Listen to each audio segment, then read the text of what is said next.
किंवा याचा करतोय.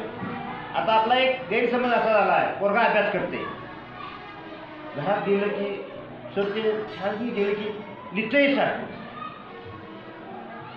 फक्त पोराचा एवढा हे आहे की 7-12 काढायला पोरं मागं पुढं राहील नाही. लिहायला ते रातभर तुम्ही त्याला सांगा अभ्यास दिला, आपण रातभर लिहित बसत, पण तो पुस्तक घेऊन वाच म्हटलं की ते वाचत.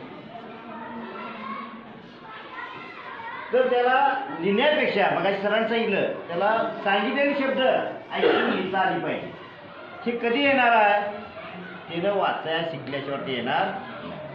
आणि आमच्याकडं मुलं 8 तास असतात आणि तुमच्याकडे किती असतात? 17 तास.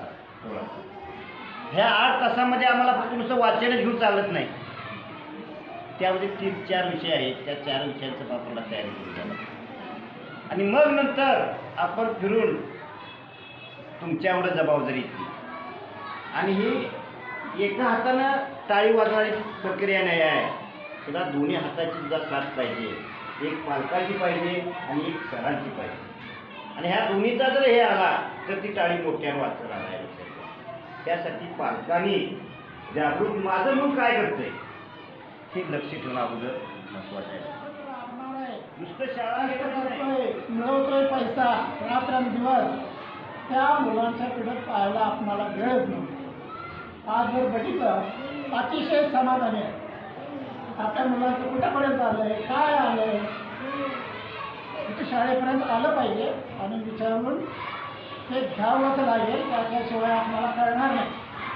आता स्पर्धा परीक्षेबद्दल बोलला, कर्नाटकमध्ये ह्याच्या उलट प्रक्रिया आहे. कुठलीही एकही स्पर्धा परीक्षा तिथं नाही. विस्तार अधिकारी भेटले होते, त्यांना विचारलं, साहेब तुमच्याकडं असं का नाही तुमच्यात, ही विसंगती काय आहे? ते म्हणले शासनानं तयार केला अभ्यासक्रम, तो तेवढा जर त्या विद्यार्थ्याला येत असेल तर तो मुलगा 1 नंबरच. त्याला काही येत नाही किंवा काही नाही, तो मुलगा कमी असं लेखता येणार नाही. हे सोडून आणि तुम्ही काय शिकवणार आहे? कुठल्या परीक्षा घेणार आहे? तो भाग त्यांचा वेगळा आहे थोडा. पण आपलं तिथं जे जिल्हा परिषदेच्या शाळा आहेत